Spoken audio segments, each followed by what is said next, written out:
Fermerët e Frakullës në Fier, të cilët merren me kultivimin e lule shtrydhes, po hasin mjaft vështirësi, duke filluar nga sigurimi i tregut për shitje deri te rënia e çmimit të prodhimit. Për një javë, çmimi i lule shtrydhes së Frakullës ka postuar ulje të ndjeshme, ku nga 150 lekë për kilogram, sot tregtohet me 40 lekë për kilogram. Fermerët thonë se prodhimi i tyre është brenda parametrave dhe nuk përmban pesticide të dëmshme. Jemi penalizuar padrejtisht dhe këtu qeveria duhet vëri dorë në këtë drejtim. Dhe po deshet tani siç jemi të shkojmë tek parcela ku kam 1 hektar lule shtrydhe atje, është e pavijel.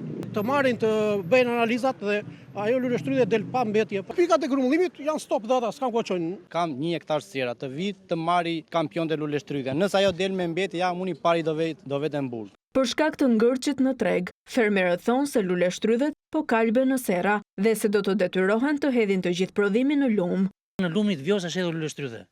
Do vini ta shikoni, ta filmoni. Kjo do të thotë që ne jemi zero me kredit që kemi marrë, me punën që po bëjmë jemi zero, drejt falimentimit dhe në zero jemi të gjithë të ikim që gjithë si shikon ta le dalin një burrë ata të flasin që kush ka marrë me 1 lekë nga lule shtrydhe deri më sot. Kemi hedhur miliona, jemi borxh tek në përpikat.